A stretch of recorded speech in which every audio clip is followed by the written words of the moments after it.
एक छोटे से गांव में सखुबाई नाम की औरत रहा करती थी। वो बहुत ही गरीब थी, किराए के घर में रहती थी। उसके पति को गुजरे 2 साल हो गए थे। उसे एक लड़का भी था, उसका नाम था राजेश। वो पढ़ाई में बहुत ही होशियार था। पति के गुजरने के बाद घर चलने की सारी जिम्मेदारी सखुबाई के कंधों पर आई थी। साथ में राजेश की पढ़ाई का बोझ भी था। सखुबाई हमेशा सोचती कि उसका बेटा एक दिन बड़ा अफसर बने। सखुबाई जब काम करती तो राजेश भी उसके साथ जाता। सखुबाई लोगों के घर जाकर बर्तन मांजती तो कहीं खाना बना देती, तो राजेश बैठे बैठे लोगों के घर आए अखबार को बड़े ध्यान से पढ़ता। एक दिन जब राजेश अखबार पढ़ने लगा तो एक मालकिन ने बड़ी कुत्सित से कहा, अरे राजेश, अखबार पढ़ के क्या तू बड़ा अफसर बन जाएगा? इससे अच्छा तो माँ के काम में हाथ बटा, कम से कम उससे कुछ मदद तो हो जाएगी। इस पर राजेश बोला, मालकिन, मुझे बड़ा अफसर बनना है, कलेक्टर बनना है। हम किताबें नहीं ले सकते, इसलिए ज्यादा ज्ञान के लिए मैं अखबार पढ़ता हूँ। मालकिन बोली, तुम और कलेक्टर शक्ल देखी है आपने? और मालकिन जोर जोर से हंसने लगी। सखुबाई को यह बात बहुत बुरी लगी और वो दोनों वहां से चले गए। फिर सखुबाई ने शादियों में रोटी बनाने का काम शुरू किया। वो अकेली ही 15-20 किलो की रोटियां बनाती थी। इसके लिए वो सुबह 3 बजे ही अपना काम शुरू कर देती थी। उसके साथ राजेश भी उठता था और माँ को मदद करके अपनी पढ़ाई करता था। एक दिन अचानक मकान मालिक उनके पास आए और बोले, क्या सखुबाई, तुम और तुम्हारा बेटा 3 बजे ही उठ जाते हो और ये लाइट जलाते हो? बिजली का बिल ज्यादा आ रहा है तुम्हारी वजह से। एक तो बिल ज्यादा दिया करो या फिर कमरा खाली कर दो। और मकान मालिक गुस्से से वहां से चले गए। फिर राजेश ने लालटेन जलाई और पढ़ाई करने लगा। माँ भी उस प्रकाश में रोटियां करने लगी। ऐसे ही राजेश ने अगले कुछ साल जी लगाकर पढ़ाई की और क्लास में हमेशा अव्वल आने लगा। राजेश की लगन देखकर अगली पढ़ाई के लिए उसके गुरुजी ने उसे दिल्ली जाने की सलाह दी और खुद खर्चा उठाने की जिम्मेदारी ली। राजेश तो 22 साल का हो गया था। फिर क्या था, राजेश दिल्ली चला गया और वहां खूब पढ़ाई की। वो घंटों लाइब्रेरी में किताबें पढ़ता रहता। फिर एक दिन जब एग्जाम का टाइम आया, जाते जाते किसी गाड़ी वाले ने उसे ठोक दिया। राजेश जमीन पर गिर गया। उसके सिर और बाएं हाथ को चोट आई। अब वो सोचने लगा, मेरे बाएं हाथ में चोट लग गई है और सिर से खून भी बह रहा है। इस हालत में अस्पताल जाऊं या एग्जाम देने? अगर अस्पताल गया तो मेरा ये पूरा साल बर्बाद हो जाएगा और मेरे लिए मुमकिन नहीं है ये। फिर दिल्ली में रहने का मेरा खर्चा भी कौन उठाएगा? मेरे सिर्फ बाएं हाथ पर चोट लगी है, पर दायां हाथ तो अभी अच्छा है। मैं इस हाथ से एग्जाम दूंगा। और फिर राजेश वहां से सीधा परीक्षा केंद्र गया और परीक्षा दी। परीक्षा देने के बाद राजेश अस्पताल में भर्ती हुआ और इलाज करवाया। राजेश ने अस्पताल में भी पढ़ाई जारी रखी और इंटरव्यू अटेंड किया। फिर कुछ दिन के लिए राजेश माँ के पास गांव वापस चला गया। कुछ दिनों बाद रिजल्ट के दिन माँ ने अखबार खरीद कर लाया और राजेश को परिणाम देखने को कहा। राजेश ने रिजल्ट देखा तो उसने जोर से चीख निकाली, माँ, मैं पास हो गया, तुम्हारा बेटा अफसर बन गया, मैं कलेक्टर बन गया हूं माँ। ये सुनते ही माँ की आंखों से आंसू आ गए और वो दोनों रोने लगे। तो दोस्तों, क्या समझे इस कहानी से कि हमें हमेशा अपना लक्ष्य प्राप्त करने के लिए मेहनत करनी चाहिए। दुनिया चाहे हम पर हंसे या मजाक उड़ाए, लेकिन हमेशा अपने लक्ष्य का पीछा करना चाहिए। कामयाबी जरूर मिलती है। एक बार की बात है, काशीपुर नाम के एक गांव में जगन नाम का एक भिखारी अपनी बेटी गौरी के साथ रहता था।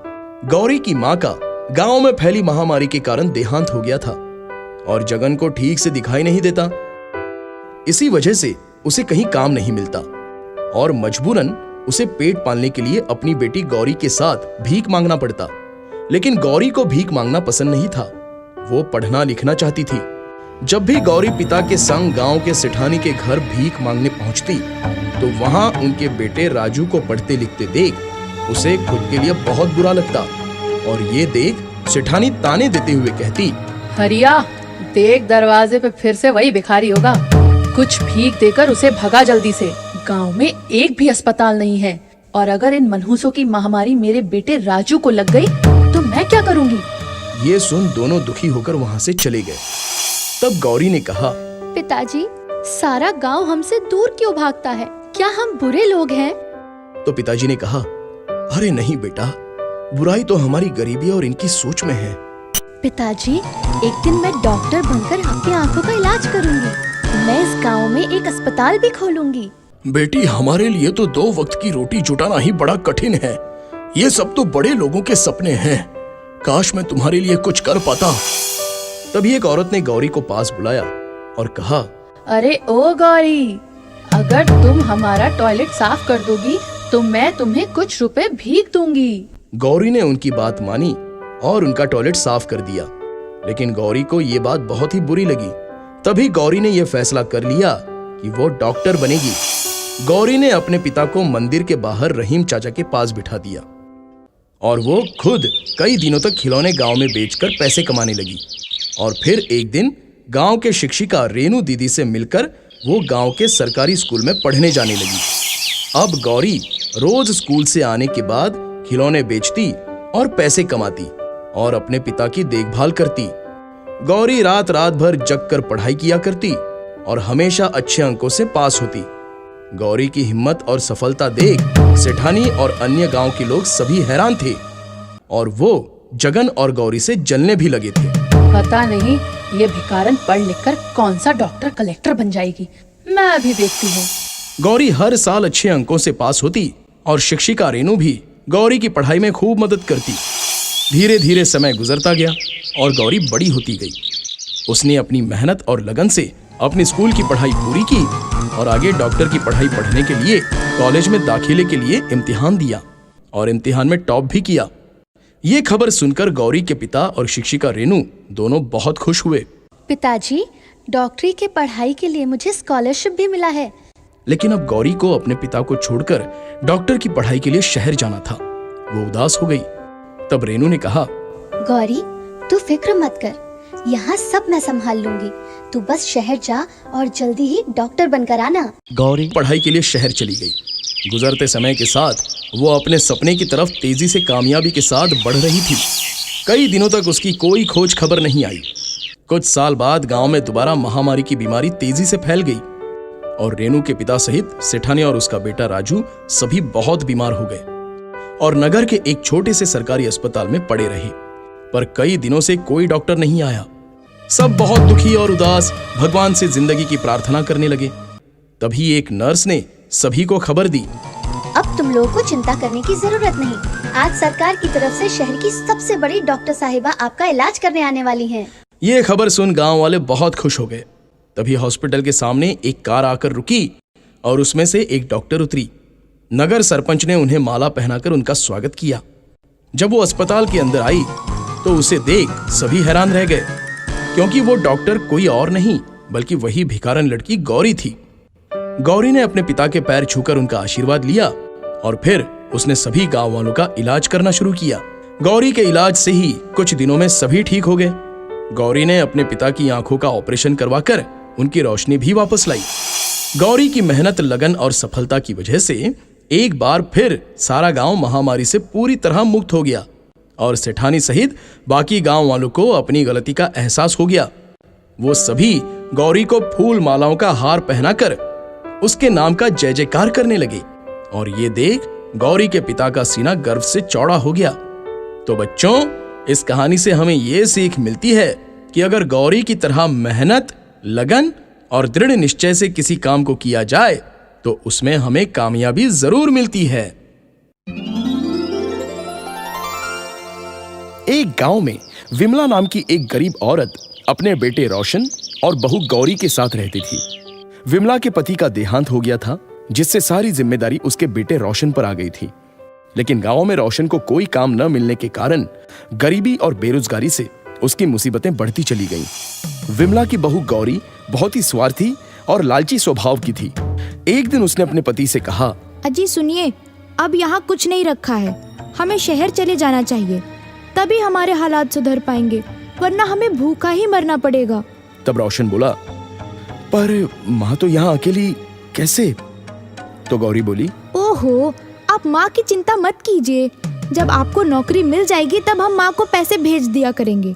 रोशन अपनी माँ को अकेला छोड़ पत्नी गौरी के साथ शहर चला गया।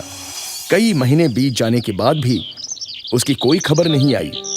बेटे और बहू के शहर चले जाने के बाद विमला पेट पालने के लिए दर दर भटकने लगी और भीख मांगकर अपना गुजारा करने को मजबूर हो गई।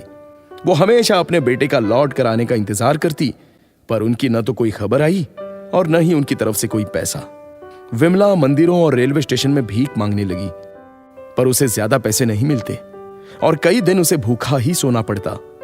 विमला की आवाज बहुत ही सुरीली थी और उसे गाने का शौक भी था, इसलिए उसने गाना गाकर भीख मांगना शुरू कर दिया, जिससे बाद में धीरे धीरे लोग विमला का गाना सुनने के लिए इकट्ठा होने लगे। जिंदगी प्यार का गीत है, इसे हर दिल को गाना पड़ेगा। जिंदगी गम का सागर भी है, हंस के उस पार जाना पड़ेगा। विमला के गाने से लोगों का अच्छा मनोरंजन होता और विमला को भीख में थोड़े अच्छे पैसे मिल जाते थे। अब विमला रेलवे स्टेशन पर ही गाना गाती और उसे 2 वक्त खाने को भी मिल जाता। एक दिन विमला रेलवे स्टेशन पर बैठे गाना गा रही थी। जिंदगी प्यार का गीत है, इसे हर दिल को गाना पड़ेगा। जिंदगी गम का सागर भी है, हंस के उस पार जाना पड़ेगा। तभी वहां एक सज्जन व्यक्ति जिसका नाम था आलोक, वो विमला के पास आया। और आलोक एक फिल्म डायरेक्टर था। वो विमला को इतने सुरीली आवाज में गाते हुए सुनकर हैरान रह गया। वो विमला के पास आकर बोला, माँ जी, मैंने आपका गाना सुना है, आप बहुत ही सुरीली गाती हैं। मैं चाहता हूं कि आप मेरी नई फिल्म में गाना गाए। मुझे आपकी ही तरह एक नए आवाज की तलाश थी। यह सुनकर विमला की आंखों में आंसू आ गए। आलोक विमला को अपने साथ मुंबई शहर ले गया और विमला से अपने फिल्म में गाना भी गवाया और इसके बदले विमला को खूब सारे पैसे मिले। देखते ही देखते विमला का गाया हुआ गाना हर जगह खूब सुनने में आया और पसंद भी किया जाने लगा। वो हर जगह खूब मशहूर हो गई। अब विमला की जिंदगी पूरी तरह से बदल चुकी थी। वो एक भिखारन से मशहूर गायिका बन गई थी। उसे टीवी, न्यूज़पेपर में हर जगह दिखाया जाने लगा। एक दिन जब गौरी ने अपनी सास विमला को टीवी पर देखा तो उसकी आंखें फटी रह गई। उसके मन में पैसे का लालच जाग उठा। उसने तुरंत ही अपने पति रोशन को ये बात बताई और बोली, अजी, ये देखिए माँ जी टीवी पर। अब वो काफी मशहूर और अमीर बन चुकी हैं। कितने साल बीत गए, हम माँ जी से नहीं मिले। अब हमें उनके पास चलना चाहिए। आखिर हमारे सिवा उनका है ही कौन। तब रोशन ने कहा, हाँ, तुम ठीक ही कहती हो। रोशन और गौरी दोनों विमला के पास पहुंचे, जहां वो एक बड़े बंगले में रहती थी। सिक्योरिटी गार्ड ने दोनों को अंदर जाने से रोका।